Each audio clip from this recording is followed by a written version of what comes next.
Aujourd'hui, on va parler, j'ai appelé ça, j'ai de la misère avec les titres, hein, je vous l'ai dit l'autre fois. Hein. Le message, ça va, le titre, c'est plus dur. Les murs, ces murs, mes murs. Ah, le petit dernier bout, on ne l'aime pas. Hein? Les murs de Jéricho, ces murs de Jéricho, mais mes murs à moi. Amen. Dieu est fidèle en toutes choses. Puis, effectivement, des fois, on a des situations dans nos vies qui sont un peu plus difficiles. Amen. Ça fait qu'on va lire cette histoire-là que j'aime beaucoup. Amen.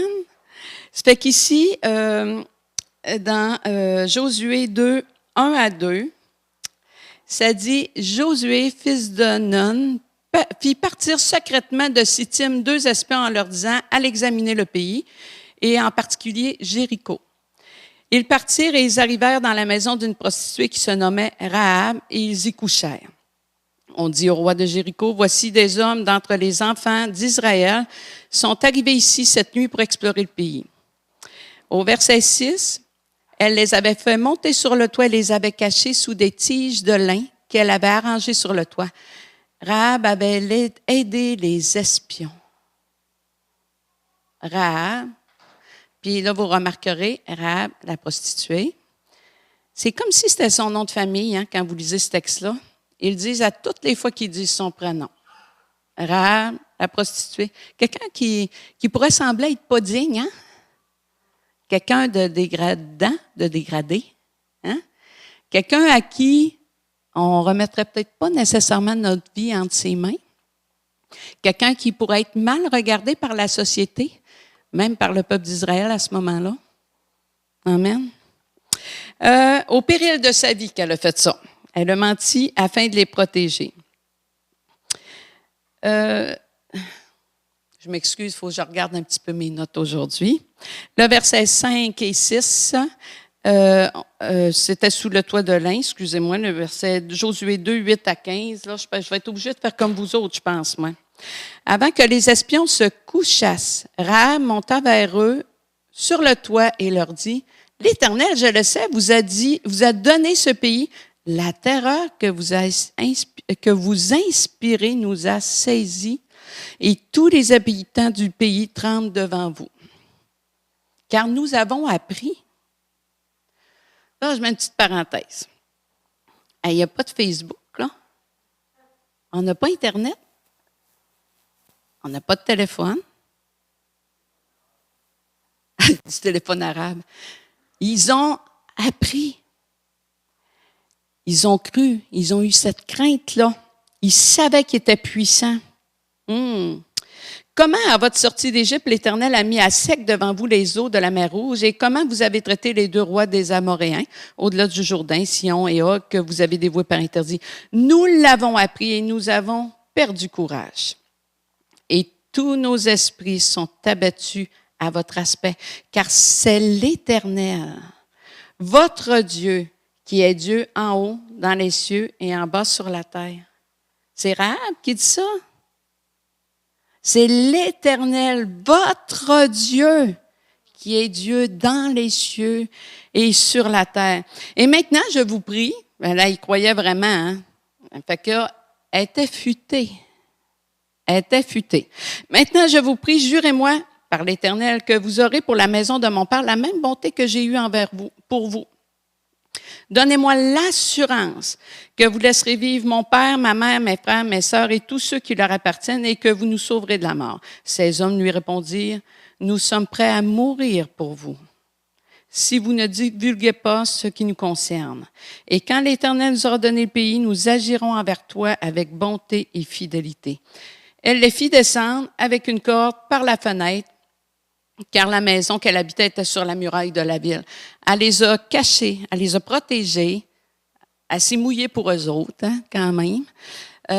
Et puis, elle leur demande, parce qu'elle le sait que Dieu va faire quelque chose, elle leur demande de prendre soin d'elle, de faire sortir elle et sa famille. Elle aurait pu juste dire, dans ce monde d'aujourd'hui, un petit peu individualiste, là, c'est pas peu dire, est-ce que tout le monde penserait à sa famille, ses frères, ses sœurs et ceux qui lui appartiennent. Hein? Elle Elle a regardé au-delà de juste moi. Elle est allée un peu plus loin. C'est sûr que quand ils sont revenus, ils ont dit à Josué, certainement.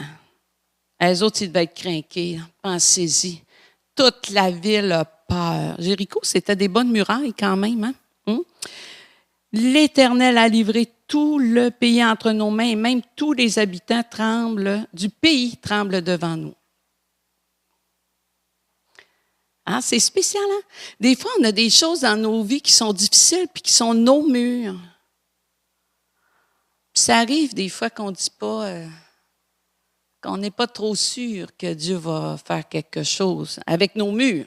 On lit ça puis on trouve qu'ils sont bien hauts, là.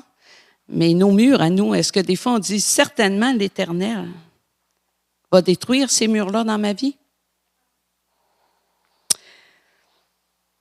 Les murs étaient impressionnants.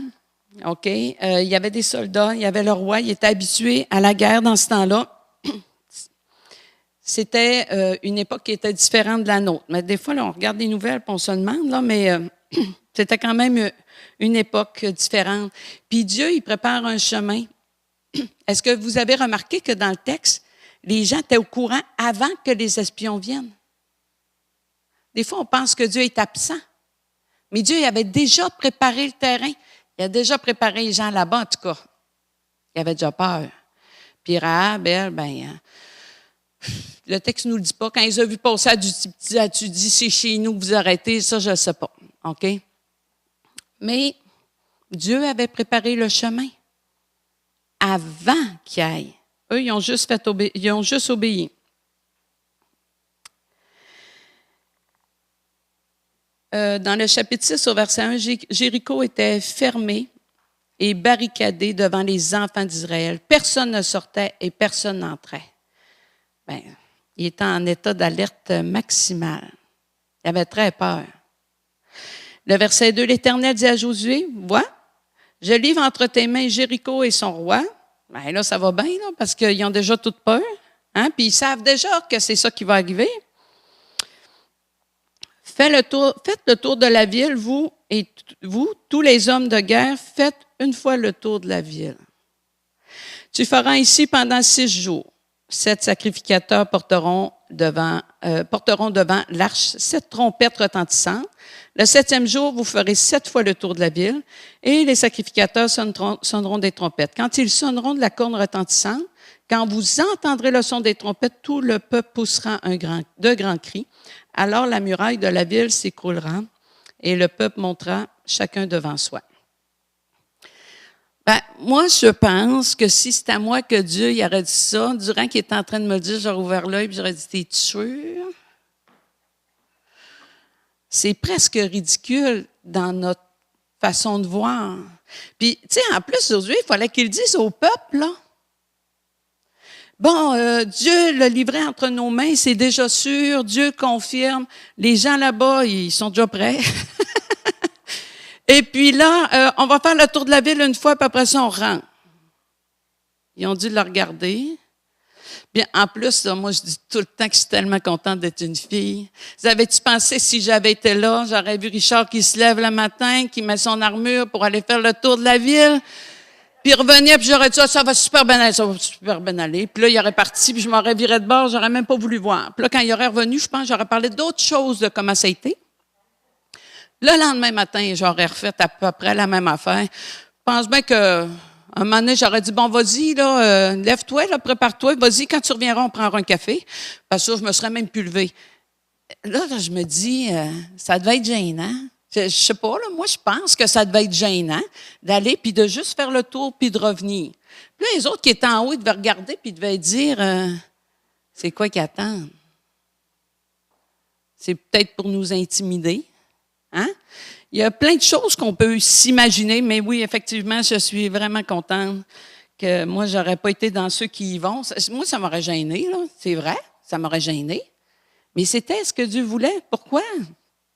Pourquoi Dieu fait les choses pas à notre façon? Parce que sa façon à lui. Et parce que c'est lui qui doit recevoir toute la gloire. Pas nous. le verset 17 dans le chapitre 6, « La ville sera dévouée à l'Éternel par interdit, elle est tout ce qui s'y trouve, mais on laissera la vie à Rahab, la prostituée. » Hein, c'est comme son nom de famille, je l'ai dit tantôt. « Et à tous ceux qui seront avec elle dans la maison parce qu'elle a caché des messagers que nous avions envoyés. » Le 7e jour, le peuple a crié, les sacrificateurs ont sonné des trompettes, puis la muraille s'est écroulée. Là, c'est sûr que si vous allez lire sur ça, vous allez voir qu'il y en a qui disent qu'il y avait peut-être des fissures dans la muraille. Il y en a qui vont dire que ça a tellement résonné fort les trompettes que ça a fait une vibration. Regarde, Dieu l'a fait tomber. Il l'a fait tomber. Amen. Le peuple montant dans la ville, chacun devant soi. Verset 22, Josué dit aux 2 hommes qui avaient exploré le pays, « Entrez dans la maison de la femme prostituée et faites-en sortir cette femme et tous ceux qui lui appartiennent comme vous l'avez juré. » Puis là, c'est ce qu'ils ont fait. Alors, est-ce que Rahab était prête? Ben oui, elle était prête. Toute sa famille était avec elle. Puis ils ont dû l'écouter. Le texte ne nous dit pas s'il en manquait, mais il était là, il était dans la maison. Dieu y agit puissamment. Il leur demandait de faire une chose qui était quand même simple. Ils auraient pu pas mettre toute leur armure pour aller faire le tour pendant les 6 jours. Là. Mais non, Dieu voulait qu'ils la mettent, ils l'ont mis. Ils se sont préparés, comme si c'était aujourd'hui que ça se passait.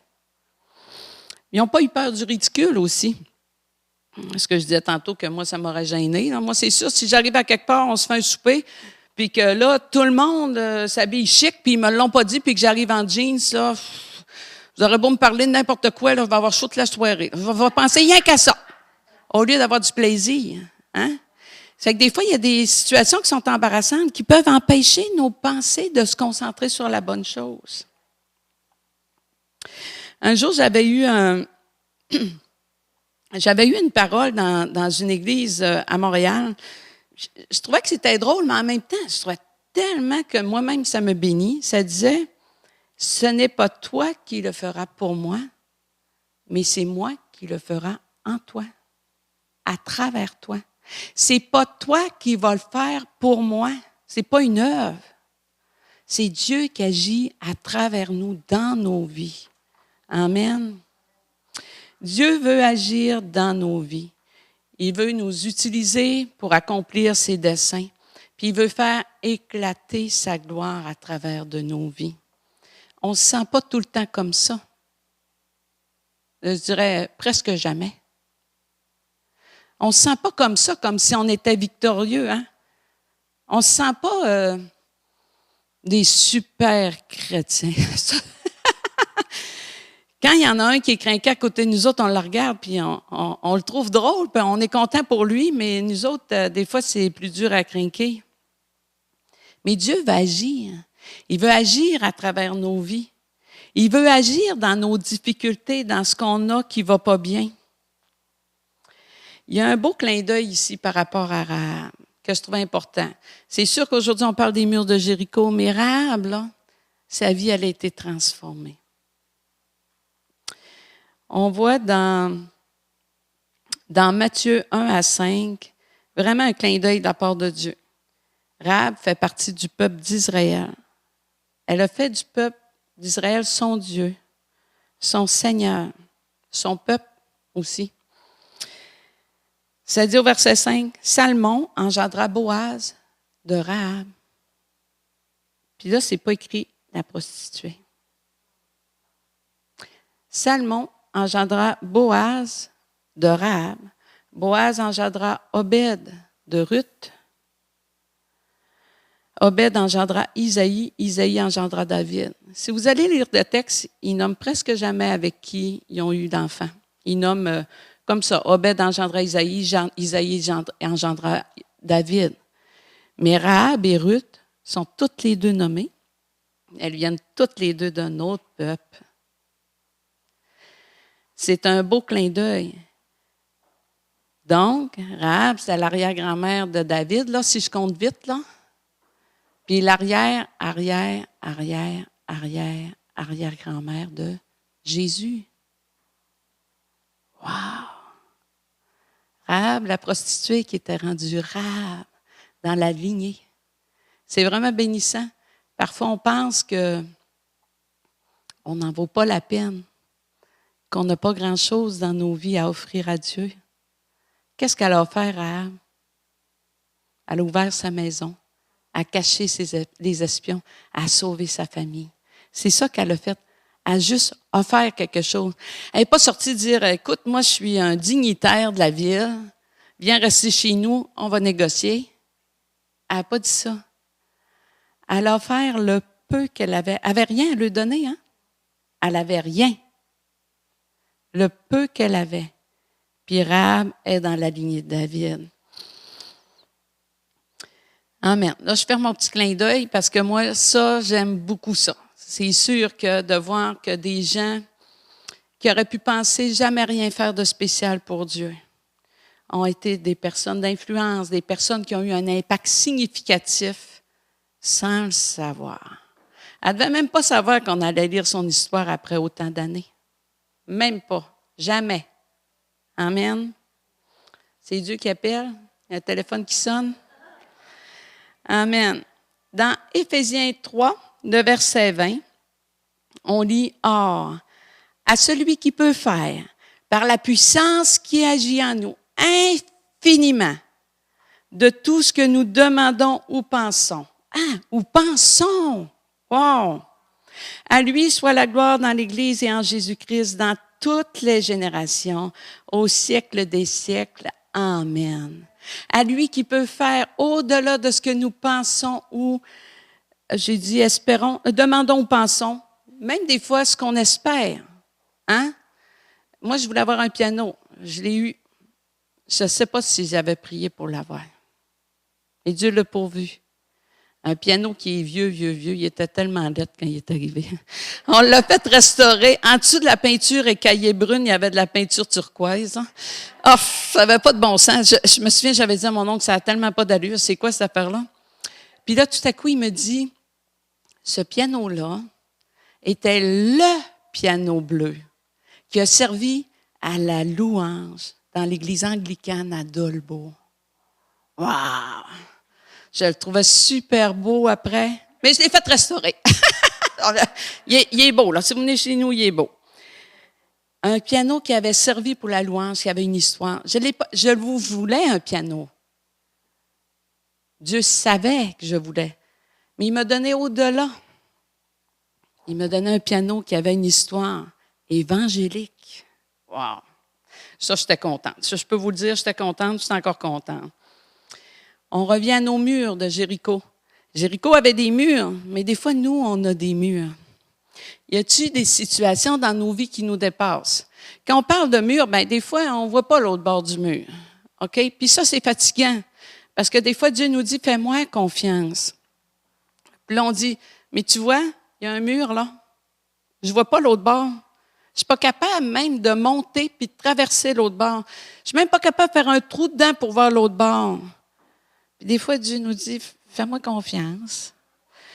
Des fois, il permet qu'on entende des petits sons, qu'on sache un peu ce qu'il y a l'autre bord, ce qui nous donne un petit peu de gaz pour continuer. Il y a des batailles dans nos vies qu'on a abandonnées. Il y a des batailles dans nos vies qu'on croit qu'un jour, on a cru qu'on pouvait y arriver, mais qu'on a fini par se dire, Dieu, il ne le fera pas. On n'a plus de foi pour ces batailles-là. On a de la foi pour les autres, mais des fois, on n'a plus de foi pour cette bataille-là. Il y a des choses que même les autres vont nous dire que c'est inatteignable pour nous. Hey, moi, j'aime le film Top Gun, le 2. Le 1, il n'est pas bon. Écoutez-le pas. Le 2. Savez-vous ce que j'aime? Ce que j'aime, c'est quand le gars, il pensait, pas lui, il pensait, tout le monde pensait qu'il n'y arriverait pas. Puis là, il joue une musique avec ça, ça marche super. La musique a fit. Le gars, il part, puis il fait quelque chose d'extraordinaire que presque aucun pilote aurait pu faire.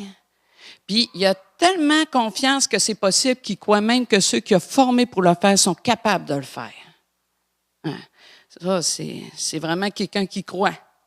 Mais les autres autour, ils croient que finalement, là, il est une plaie, qui ne devrait même pas être là. Hein? Pour qui tu te prends, toi? Puis à la fin, il lui montre que ça marche, puis il gagne. Il faut que le film finisse bien quand même, là. Hein? Mais ils réussissent. Quand des fois, plus personne croit que vous pouvez y arriver, mais que Dieu vous a dit que vous pouviez, il faut y croire. Mais moi, ça me touche beaucoup, ce film-là. Je ne suis pas gênée de le dire à part de ça. Même quand plus personne y croit, je vais encore y croire. Est-ce qu'on croit, par exemple, que finalement, Dieu il pourrait le faire, mais qu'on n'est pas à la hauteur? Il s'est trompé de personne. Ben oui. Il s'est trompé de personne. Ça arrive des fois qu'on pense ça. Qu'on pense que l'autre le ferait mieux. Mais si toi, tu le penses, Dieu, il sait, lui, que l'autre le ferait peut-être mieux. Mais ce n'est pas de l'autre qu'il veut pour cette fonction-là. Est-ce qu'on sous-estime la valeur qu'on a aux yeux de Dieu? Ça, là, si on sous-estime la valeur qu'on a aux yeux de Dieu, je ne parle pas de notre potentiel, je parle de la valeur, de qui on est. Bien, ça, c'est un péché. De dire que Dieu, ça ne valait pas la peine que Jésus vienne mourir pour nous, c'est grave, c'est comme rejeter son don. Dieu a donné sa vie. Dieu a donné son Fils qui est venu donner sa vie sur la croix pour qu'on soit sauvé. On ne mérite pas le salut, mais on a de la valeur aux yeux de Dieu, parce qu'il n'y a pas grand monde qui ferait ça. Puis c'est à Dieu qu'appartient le choix de nous utiliser pour sa gloire. C'est à Dieu qu'appartient ce choix-là, pas à nous. Ça peut arriver des fois qu'il y a des affaires que c'est pas grave, là. Tu lises ta Bible le matin, que tu la lises le midi, que tu la lises le soir. Ou la nuit, c'est pas grave, pourvu que tu la lises. Hein? Mais si Dieu te demande de faire quelque chose, il faut le faire. Moi, je ne suis pas quelqu'un qui est bien forte dans l'évangélisation en passant. Mais j'en fais de temps en temps parce qu'avec un groupe, là, l'AFCC, parce que je pense vraiment que c'est ça qu'il faut que je fasse. Je le sais dans mon cœur qu'il faut que j'y aille, fait que je ne peux pas dire non. Mais une fois, on était, je ne sais pas si je l'ai déjà compté, on était à Montréal. On était en train de manger dans un petit restaurant. Et puis,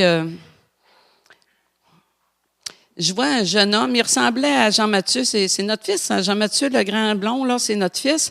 Ça fait qu'il ressemblait à Jean-Mathieu, puis il avait l'air d'un bon petit garçon, je le vois par la fenêtre, il était en train de ramasser les cochonneries, mettait ça dans les poubelles, là. Écoute, je trouvais ça quand même super bon. Mais quand je l'ai vu, mon cœur a été saisi. J'ai dit, oh non. J'étais bien déçue, j'étais en train de souper au restaurant. Vous riez, là, mais c'est vrai.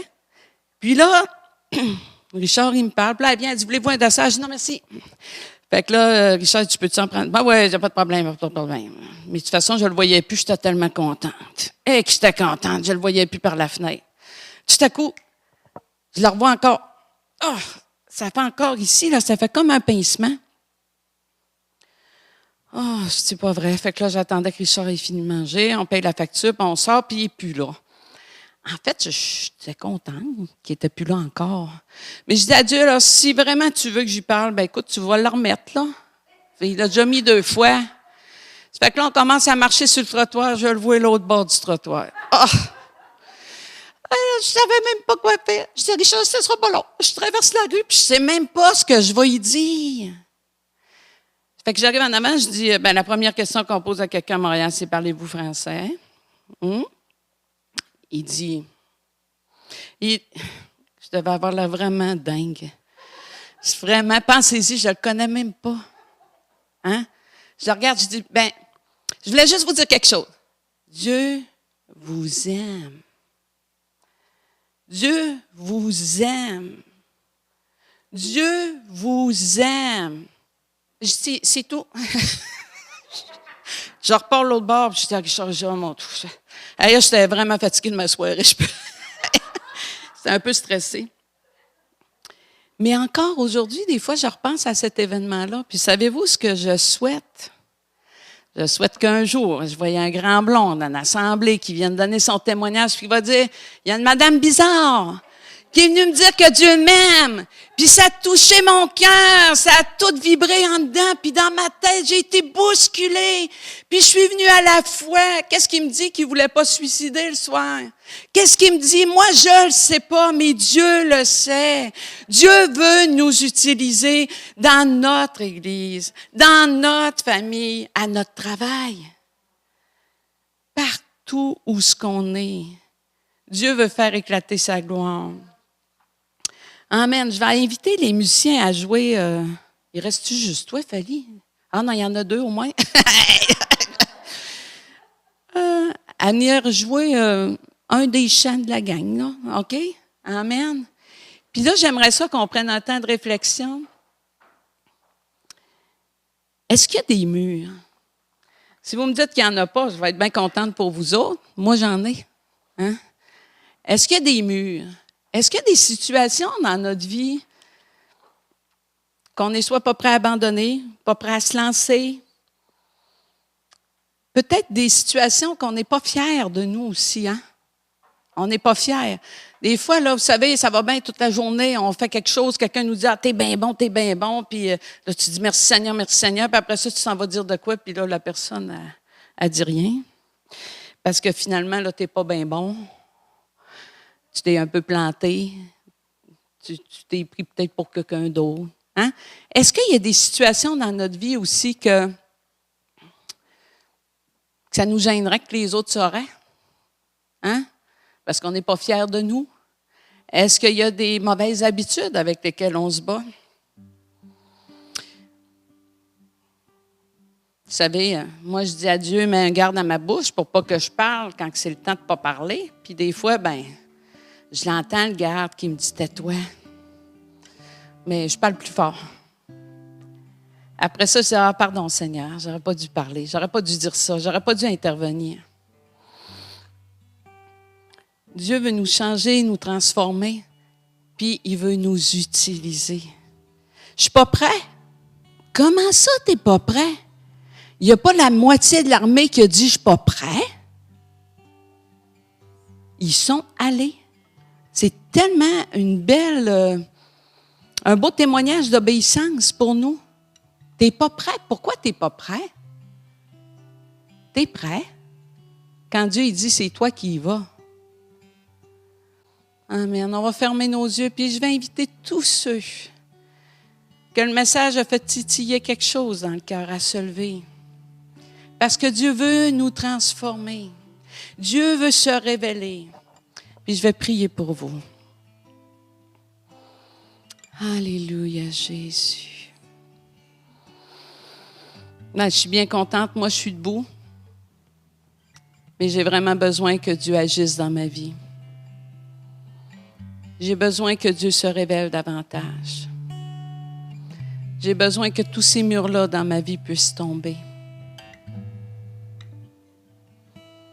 Alléluia, Jésus. Seigneur, tu es tellement fidèle. Tu vois et tu connais les cœurs, Seigneur.